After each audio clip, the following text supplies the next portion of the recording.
हरिओम नमस्कार। श्रीमद् भागवत कथामृत मालिका में हम कंस का अपने पिता को कैद करके स्वयं को राजा घोषित कर दिया और उसके बाद वह अनेक दुष्ट व्यक्तियों से मिलकर अपनी सेना बनाने लगा। उसने बाणासुर, भौमासुर, आघासुर, बकासुर आदि सब असुरों से बड़ी घनिष्ठ मित्रता स्थापित करके यदि वंशों को दुख देने लगा। ये कंस का अर्थ ही है हिंसक। ये बहुत ही हिंसक प्रवृत्ति का हो गया। और जब उसने वसुदेव जी को ये वचन दिया था कि जो मेरा लड़का होगा मैं तुम्हें दे दूंगा, तो वसुदेव जी के इस वचन पर उसे बड़ा विश्वास हो रहा था, क्योंकि वह वसुदेव जी का चरित्र बहुत ही सत्यवादी और उज्जवल था। इसीलिए तो भगवान उनके घर आने वाले हैं। वसुदेव जी ने जो वचन दिया वो कंस ने देवकी को छोड़ दिया था। विदाई हो गई और वसुदेव देवकी अपने महल में रहने लगे। समय आने पर उनके पहले पुत्र का जन्म हुआ। जरा सोचो, पुत्र होने के बाद उसे देना पड़े तो माँ के हृदय की क्या दशा होगी। देवकी जी रोने लगी। वसुदेव जी का मन भी कहता है कि इस छोटे से बालक को मैं कैसे कंस को दे दूं।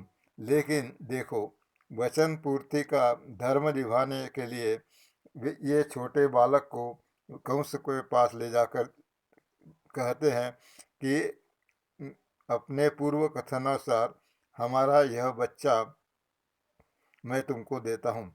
उनकी सत्यनिष्ठा, वचनबद्धता देखकर कंस का हृदय द्रवित हो गया। वह कहता है, इससे वापस ले जाओ। मेरा काल तो 8वां है, पुत्र है, पहला नहीं। वसुदेव जी को आश्चर्य हुआ, लेकिन वे कंस का स्वभाव जो कभी स्थिर नहीं रहता था जानते थे, अतः उन्हें कोई विशेष खुशी नहीं हुई। बालक को लेकर वापस चले गए। इधर नारद जी कंस के पास आते हैं और कहते हैं कि यह काम ठीक नहीं हुआ। कंस, तेरी बुद्धि बिगड़ गई है। भगवान की माया बड़ी गड़बड़ है। कौन सा पुत्र 8वां होता है। फिर उन्होंने 8 रेखाएं खींच दी और फिर कहा कि इसको तू पहला कहता है ना, उधर से गिनने पर यह 8वां होता है कि नहीं। कहीं कहीं वर्णन आता है कि उन्होंने एक वृत्त बना दिया और उसकी परिधि पर 8 रेखाएं खींच दी और कहा कि इस तरह गोलाई में रखेंगे तो प्रत्येक ही 8वां हो सकता है। यहाँ भागवत में बताया गया है कि नारद मुनि ने आकर कहते हैं, तुमको मालूम नहीं है, वसुदेव और देवकी के गर्भ में भगवान प्रकट होने वाले हैं और उनका साथ देने के लिए सारे देवता पहले से ही ब्रज भूमि में आ चुके हैं। उनका पूरा मंच अब तैयार है। सारे असुरों को मारने के लिए उन्होंने पूरी तैयारी कर रखी है। इतना बोलकर वे चले गए। अब कंस की बुद्धि फिर गई। वह सोचने लगा, तो क्या यदुवंशियों के रूप में सारे देवता ही यहाँ आ गए हैं और भगवान विष्णु ही 8वें पुत्र के रूप में आने वाले हैं। कहते हैं कंस पूर्व जन्म में कालनेमी नाम का असुर था। कालनेमी ही फिर से यहाँ कंस बनकर आया है। कंसों ने देवकी तथा वसुदेव को कारागृह में डाल दिया और उनके पुत्र को मार दिया। इतना ही नहीं, अपने पिता उग्रसेन को भी जेल में डाल दिया और स्वयं राजा बन बैठा। कहते हैं जो लालची दुष्ट राजा होते हैं वे माता पिता भाई इष्ट मित्र सबको दुख देने वाले के लिए तैयार हो जाते हैं। कंस ऐसा ही अत्याचारी बन गया। प्रलंब, बक, पुतना, चाणूर, मुष्टिक, असुर, जरासन, भीमासुर, बाणासुर आदि से उसके साथी थे। जब देवकी का दूसरा पुत्र हुआ तो कंस ने उसको भी मार डाला। फिर तीसरा, चौथा, पांचवा, छठा,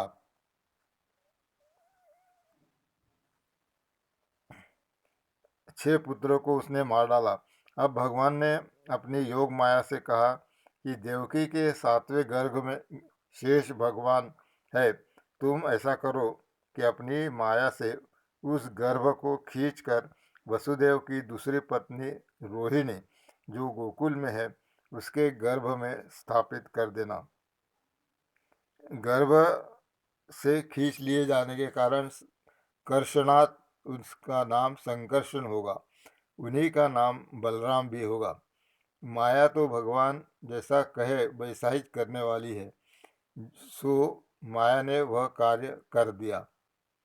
मथुरा वासियों को लगा कि कंस के डर से देवकी का गर्भ गिर गया, लेकिन योग माया ने यहाँ दूसरा ही कार्य कर डाला था। वहाँ रोहिणी के गर्भ से शेष भगवान का जन्म हुआ। भगवान कहते हैं, अब मेरे प्रागट्य का भी समय आ गया है। भगवानपि विश्वात्मा भक्तानाम भयंकर आवि आविवेशांश भागेन मन आनक दुंदुभे। आनक दुंदुभि यह वसुदेव जी का नाम है। भगवान सबसे पहले वसुदेव के देह में प्रकट हुए, उनके शरीर में तेज बन गए। उसी तेज को फिर देवकी ने धारण किया। इतना बड़ा तेज धारण करने के बाद भी देवकी उसको छिपा रही थी, परंतु वह छिप नहीं रहा था। छिपी हुई अग्नि के समान देवकी जी उस जेल में रह रही थी। लेकिन जब कभी कंस वहाँ आता और देवकी को देखता तो उसका दिल धड़कने लगता था। बोले, यह पहले तो ऐसी नहीं दिखाई देती थी, इसका तेज बहुत बढ़ गया है, लगता है कि मेरा काल आ गया है यहाँ पर। एक विचार मन में आ सकता है कि नारद जी ने आकर उसको उकसा कर क्यों जाते हैं। कंस के मन में दया आ गई थी, उसने पहले बच्चे को वापस कर दिया था, लेकिन ये नारद जी क्यों बच्चों को मरवा रहे हैं। देखो, बात यह है कि किसी अपराधी को पकड़ने के लिए भी अनेक प्रमाण इकट्ठे करने पड़ते हैं। उसको सरल भाषा में कहते हैं कि पाप का घड़ा भरना भय। कंस पाप तो कर रहा था, लेकिन छोटे छोटे नवजात शिशुओं को मारना बहुत बड़ा पाप होता है। नारद जी का विचार यह था कि इसके पाप का घड़ा जल्दी भरेगा तो इसका मरण भी जल्दी होगा, अन्यथा यह कंस दूसरे असुरों के साथ मिलकर लंबे समय तक लोगों को कष्ट दुख देता रहेगा। अब बात ऐसी है कि नारद जी ने सोचा कि यदि कंस उन शिष्यों को मारेगा तो इसका उग्र स्वभाव ज़्यादा प्रकट होगा, तब भगवान भी जल्दी प्रकट होंगे और इसका नाश भी जल्दी होगा, इसका भी कल्याण होगा और लोगों के लिए भी शांति हो जाएगी। दूसरी बात यह है, वे कंस के मन में भय बिठाना चाहते थे, अन्यथा आकाशवाणी की क्या आवश्यकता थी। आठवां गर्भ, भगवान चुपचाप आते तो कोई मजा ही नहीं आता, अर्थात भय से कंस की वृत्ति निरंतर कृष्ण कृष्ण कृष्ण का भी नहीं बनती। देखो, भयानक भी एक रस है। रस की निष्पत्ति तभी होती है जब स्थायी भाव, विभाव, संचारी भाव आदि सब हो। साहित्य में बताया जाता है कि कोई भी रस उत्पन्न होता है तो क्रम से होता है। जैसे हमें किसी की हत्या का वर्णन करना हो तो सीधे पहले ही वाक्य से कह दे कि एक आदमी आया, उसने दूसरे आदमी को मार डाला, तो कुछ लगेगा ही नहीं। लेकिन यदि उसकी पृष्ठभूमि तैयार करके ऐसा वर्णन करे कि अमावस्या की रात थी, सब और घना अंधकार छाया हुआ था, बारिश हो रही थी, उल्लू जोर जोर से चिल्ला रहा था, बीच बीच में बिजली चमक रही थी, उस समय एक आदमी जंगल में चला जा रहा था, तो यह सारा वर्णन मन में भय का भाव पैदा करता है, उदासीन करता है, उद्दीप्त करता है। अब क्या होने वाला है, फिर क्या होने वाला है, यह सोचकर मन में भय उत्पन्न होता है। निरंतर एक ही वृत्ति उत्पन्न होने लगती है। यहाँ कंस के मन में भी भय उत्पन्न करना है, जिससे वह निरंतर भगवान का स्मरण करता रहे। नारद जी ने उस पर बड़ा उपकार कर दिया। उसको मालूम था कि कंस प्रेम से तो भगवान को याद नहीं कर सकता, उसमें इतनी ताकत नहीं थी कि भगवान से द्वेष करे। हाँ, उसे भय हो सकता था।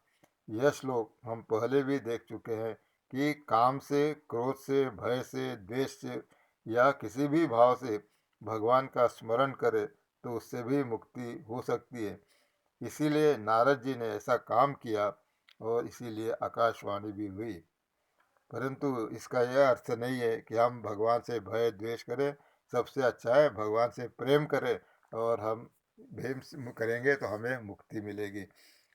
अब आगे क्या होता है वो हमारा जो सस्पेंस है वो कल हम देखेंगे। आज यहीं विराम देंगे। हरि ओम नमस्कार। गोपाल कृष्ण भगवान की जय।